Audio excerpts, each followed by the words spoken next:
भारत माता की, भारत माता की, भारत माता की। गुड। जम्मू कश्मीर के लेफ्टिनेंट गवर्नर श्री मनोज जी सिन्हा, जम्मू कश्मीर के मुख्यमंत्री जनाब अमर अब्दुल्ला साहब, chief of army staff general Upendra Dwivedi, GOC-in-C northern command lieutenant general Prateek Sharma, GOC-15 corps lieutenant general Prashant Srivastava और हमारी आर्म फोर्सेस के सारे ऑफिसर्स और मेरे बहादुर जवानों, सबसे पहले आतंकवाद और आतंकवादियों से लड़ते हुए हमारे जिन बहादुर जवानों ने अपनी शहादत दी है, उनकी शहादत को मैं नमन करता हूं, उनकी मैं स्मृति को नमन करता हूं।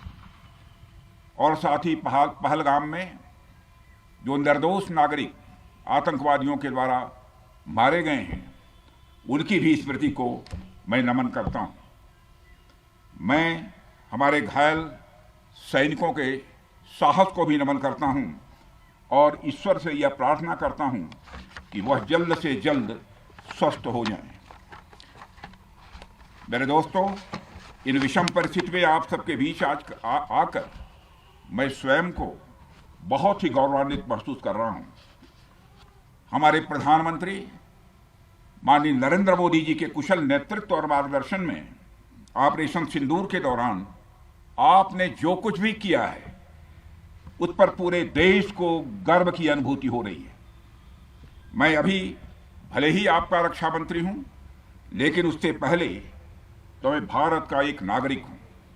रक्षा मंत्री के साथ साथ मैं आज भारत के नागरिक के रूप में भी आप सबके प्रति आभार व्यक्त करने के लिए यहां मौजूद हूं।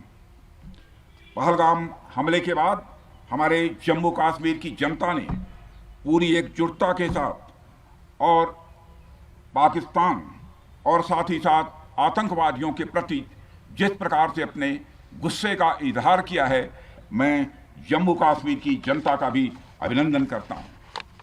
मेरे साथियों, आपकी उस ऊर्जा को महसूस करने आया हूं जिसने दुश्मनों को नष्ट नाबूद कर दिया है। आपने जिस तरीके से सीमा के उस पार पाकिस्तान की चौकियों और बंकरों को आपने ध्वस्त किया, दुश्मन मैं समझता हूं उसे कभी भूल नहीं सकता। आपने देखा होगा कि आमतौर पर लोग जोश में होश खो देते हैं, लेकिन आपने जोश भी रखा, होश भी रखा और सूझबूझ के साथ दुश्मनों के ठिकानों को आपने बर्बाद किया है। आज मैं यहां रक्षा मंत्री के साथ साथ एक मैसेंजर के रूप में भी आप सबके सामने मौजूद हूं। पूरे देश की शुभकामनाएं, उनकी प्रार्थनाएं और उनकी कृतज्ञता को लेकर आप सबके बीच यहां मैं मौजूद हूं। एक तरह से आप समझिए कि मैं एक डाकिया बनकर आपके बीच आया हूं और देशवासियों का संदेश लाया हूं। संदेश यह है कि हमें हमारी सेनाओं पर गर्व है। साथियों, ऑपरेशन सिंदूर सिर्फ एक ऑपरेशन का नाम भर नहीं है, बल्कि यह एक हमारी प्रतिबद्धता है, यह हमारा एक कमिटमेंट है। एक ऐसी प्रतिबद्धता जिसमें भारत ने दिखा दिया कि हम सिर्फ डिफेंस नहीं करते हैं, जब वक्त आता है तो हम कठोर निर्णय भी लेते हैं और कठोर कार्रवाई भी करते हैं। यह ऑपरेशन उस एक एक जवान की आंखों में देखा गया सपना था कि हर आतंकी ठिकाना, चाहे वह घाटियों में छुपा हो या बंकरों में दबा हो, हम वहां पहुंचेंगे और दुश्मन की छाती चीर कर हम उन आतंकी ठिकानों को खत्म करके ही हम वापस लौटेंगे। मेरे साथियों, ऑपरेशन सिंदूर आतंकवाद के खिलाफ भारत द्वारा चलाई गई अब तक के इतिहास की मैं मानता हूं यह सबसे बड़ी कार्रवाई है। 35-40 वर्षों से भारत सरहद पार से चलाए जा रही आतंकवाद का सामना कर रहा है। आज भारत ने पूरी दुनिया को यह साफ कर दिया है, यह स्पष्ट कर दिया है कि आतंकवाद के खिलाफ हम किसी भी हद तक जा सकते हैं। साथियों, आतंकवादियों ने पहलगाम में आतंकवादी घटना को अंजाम देकर भारत के मस्तक पर चोट पहुंचाने की कोशिश की है। भारत की सामाजिक एकता को तोड़ने का भी प्रयास किया गया है। उन्होंने भारत के माथे पर वार किया, हमने उनकी छाती पर वार किया है और छाती पर घाव किया है। पाकिस्तान के जख्मों का इलाज इसी बात में है कि वह भारत विरोधी और आतंकवादी संगठनों को पनाह देना बंद करे और अपनी जमीन का इस्तेमाल भारत के खिलाफ किसी भी सूरत में न होने दे। साथियों, आपको याद होगा कि लगभग 21 साल पहले स्वर्गीय अटल बिहारी वाजपेयी जी के सामने इसी पाकिस्तान ने इस्लामाबाद में डिक्लेरेशन किया था कि अब उनकी धरती से आतंकवाद एक्सपोर्ट नहीं किया जाएगा। मगर पाकिस्तान ने भारत को धोखा दिया है, पाकिस्तान ने भारत को छला है और आज भी वह धोखा दे रहा है। इसका खामियाजा अब उसको भारी कीमत करके भुगतना पड़ा है और यह कीमत यदि आतंकवादी वारदातें चलती रही तो लगातार यह बढ़ने ही वाली है। हमारे प्रधानमंत्री श्री नरेंद्र मोदी जी ने दो टूक शब्दों में आतंकवाद के खिलाफ भारत की नीति को रीडिफाइन कर दिया है, इसे परिभाषित कर दिया है, जो यह कहती है कि हिंदुस्तान की सरजमी पर किया गया कोई भी आतंकी हमला एक एक्ट ऑफ वार माना जाएगा। दोनों देशों में जो अंडरस्टैंडिंग बनी है फिलहाल वह इसी बात को लेकर है कि सरहद पार से कोई बेजा हरकत अब नहीं की जाएगी। अगर की गई तो बात निकलेगी तो बहुत दूर तक जाएगी। साथ ही हमारे प्रधानमंत्री ने यह भी साफ कर दिया है, आतंक और बातचीत कदापि एक साथ नहीं चलेंगे और अगर बात होगी तो आतंकवाद पर होगी और पाक ऑक्युपाइड कश्मीर पर ही होगी। साथियों, ऑपरेशन सिंदूर की कामयाबी ने पाकिस्तान में छिपे आतंकी संगठनों और उनके आकाओं को भी यह साफ बता दिया है कि वे कहीं भी अपने आप को महफूज और सुरक्षित न समझें। अब वे हमारे बहादुर भारतीय सेनाओं के निशाने पर हैं। दुनिया जानती है हमारी सेनाओं का निशाना अचूक है और वो जब वो निशाना लगाते हैं तो गिनती करने का काम वह दुश्मनों पर छोड़ देते हैं। साथियों, आज आतंकवाद के खिलाफ भारत की प्रतिज्ञा कितनी कठोर है इसका पता इसी बात से चलता है कि हमने उनके न्यूक्लियर ब्लैकमेल की भी परवाह नहीं की है। पूरी दुनिया ने देखा है कि कैसे गैर जिम्मेदाराना तरीके से पाकिस्तान द्वारा भारत को अनेक बार एटमी धमकियां दी गई हैं। आज श्रीनगर की धरती से मैं पूरी दुनिया के सामने यह सवाल उठाना चाहता हूं कि क्या ऐसे गैर जिम्मेदार और रोग नेशन के हाथों में परमाणु हथियार सुरक्षित हैं? मैं दुनिया के सामने यह सवाल खड़ा करना चाहता हूं। मैं मानता हूं कि पाकिस्तान के एटमी हथियारों को IAEA international atomic energy agency की निगरानी में लिया जाना चाहिए। मैं ये कहना चाहूँगा और साफ तौर पर कहना चाहूँगा। साथियों, हमारी सेनाओं हमारी सीमाओं पर अपनी मातृभूमि की रक्षा के लिए जिस तरह से आप सभी बिना रुके बिना थके दिन रात लगे रहते हैं वह अपने आप में अद्भुत है और अद्वितीय भी है। आपकी यही बातें हम सब भारतीयों के लिए मार्गदर्शक का कार्य करती हैं। यही कारण है कि मैं हमेशा आपसे मिलने के लिए उत्साहित रहता हूं ताकि आपके अंदर की ऊर्जा से हम सब भी कुछ प्रेरणा ले सकें। साथियों, आतंकियों ने पहलगाम में धर्म पूछकर हमारे निर्दोष लोगों को मारा। उसके बाद आपने जो जवाब दिया उसे पूरी दुनिया ने देखा है। उन्होंने यह नहीं सोचा कि आम नागरिकों ने उनका क्या बिगाड़ा है, उन्होंने ऐसा क्या किया है कि उन्हें मार दिया जाए। पर मैं यह कहना चाहूंगा, आतंकियों ने भारतीयों को धर्म पूछकर देखकर मारा, धर्म पूछकर मारा, तो हमने आतंकियों को उनका कर्म देखकर मारा है। उन्होंने धर्म देखकर बेगुनाहों की जान ली, यह पाकिस्तान का कर्म था। हमने कर्म देखकर उनका खात्मा किया। यह हमारा भारतीय धर्म है।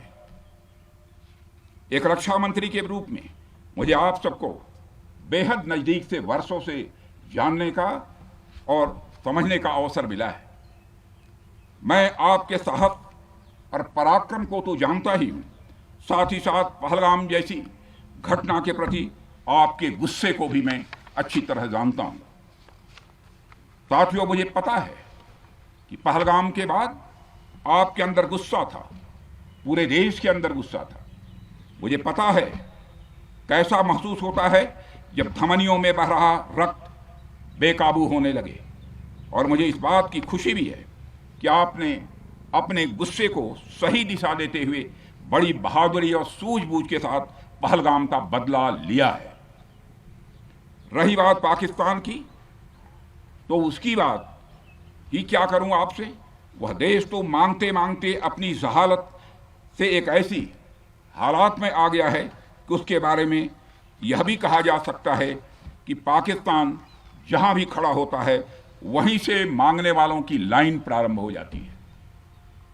अभी आपने सुना ही होगा कैसे वह फिर एक बार इंटरनेशनल मॉनेटरी फंड IMF के पास कर्ज मांगने गया। वहीं दूसरी तरफ हमारा देश है कि हम आज उन देशों की श्रेणी में आते हैं जो IMF को फंड देते हैं ताकि IMF गरीब देशों को कर्ज दे सके। ऐसी स्थिति में हमारा यह भारत है। रामचरितमानस में स्वामी तुलसीदास जी ने लिखा है, जहां सुमतितः संपत्ति नाना, जहां कुमतितः विपत्ति निदाना। यानी जहां सुमति होती है, अच्छी नीतियां होती हैं, वहां सुख और समृद्धि होती है, और जहां कुमति होती है, बुरी मति होती है, केवल दूसरों के हित की भावना होती है, वहां तरह तरह की विपत्तियां स्वाभाविक रूप से आती ही हैं। पाकिस्तान जिसका जीता जागता यह उदाहरण है। साथियों, भारत के बारे में पूरी दुनिया यह बात जानती है कि हमने हमेशा शांति को प्राथमिकता दी है। हम आमतौर पर युद्ध के समर्थक कभी नहीं रहे, लेकिन स्थितियां जब इतनी विकट हो जाएं, जब देश की संप्रभुता पर आक्रमण होने लगे, तो जवाब देना यह आवश्यक हो जाता है। राष्ट्र कवि रामधारी सिंह दिनकर जी की पंक्तियां आपके सामने रखना चाहूंगा। रुग्ण होना चाहता कोई नहीं, रुग्ण होना चाहता कोई नहीं, रोग लेकिन आ गया जब पास हो तिक्त औषधि, कड़वी औषधि। तिक्त औषधि के सिवा उपचार क्या, शमित होगा वह नहीं मिष्ठान्न से। यानी कोई बीमारी अगर लग जाए तो वह मिठाई से दूर नहीं होती है, उसके लिए कड़वी दवा ही काम करती है। इसलिए आतंकवाद जैसे रोग के लिए भी ऑपरेशन सिंदूर जैसी दवा की बड़ी जरूरत हो गई थी। साथियों, पूरे देश में हमारी सेनाओं को और हमारे सैनिकों को एक सम्मान की दृष्टि से देखा जाता है। एक सशक्त राष्ट्र वही होता है जो अपनी सेनाओं को सम्मान के साथ साथ आधुनिक हथियार और साजो सामान भी दे जिसकी उसे जरूरत है। मुझे गर्व है कि आज प्रधानमंत्री जी के नेतृत्व में सरकार हमारी सेनाओं के लिए यह सब सारा काम कर रही है। हमने यह सुनिश्चित किया है कि हमारी सेनाएं हर परिस्थिति के लिए तैयार रहें। और मैं यहाँ पर army chief general Upendra Dwivedi ji को भी बधाई देना चाहता हूँ, क्योंकि बार बार मेरी चर्चा होती रही है और बार बार मैं यह पूछता हूँ कि जो भी आवश्यकताएं हैं उन आवश्यकताओं को पूरा करने के लिए हम पूरी तरह से तैयार हैं। और इसलिए इसके लिए हम वर्ल्ड क्लास बेहतरीन गुणवत्ता वाले साजो सामान अपनी सेनाओं को देने की कोशिश कर रहे हैं। आज आधुनिक राइफल्स, मिसाइल डिफेंस शील्ड और ड्रोन्स जैसी नई पीढ़ी के कई इक्विपमेंट को तेजी से भारत में ही बनाया जा रहा है। साथियों, इसके अलावा सीमावर्ती इलाकों में हमने जो काम किया है वो आप सब देख रहे होंगे। आज LAC और LOC पर भी कनेक्टिविटी है, वैसी पहले शायद कभी नहीं थी। हमने हर स्तर पर यह दिखाया है कि हमारी सरकार केवल युद्ध भूमि पर ही नहीं बल्कि व्यक्तिगत रूप से और पारिवारिक रूप के साथ अपने सेना के जवानों के साथ खड़ी है।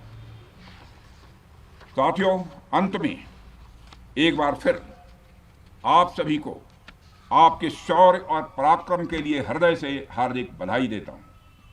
मैं आपको यह आश्वासन देता हूं कि हमारे प्रधानमंत्री जी के नेतृत्व में देश की सरकार और देश की जनता हर कदम पर, हर स्थिति में आपके साथ कंधे से कंधा मिलाकर खड़ी है। मुझे पूरा विश्वास है कि आपके सहयोग से हम इस पूरे क्षेत्र में आतंकवाद का समूल नाश करेंगे, ताकि कल को कोई भारत की संप्रभुता के खिलाफ आंख उठाने की हिमाकत न कर सके। इसी आशा और विश्वास के साथ आप सबके शौर्य और पराक्रम की सराहना करते हुए और आप सभी को अपनी हार्दिक शुभकामनाएं देते हुए अपना निवेदन समाप्त करता हूं। बोलिए जय हिंद, जय हिंद। क्या बात हुई।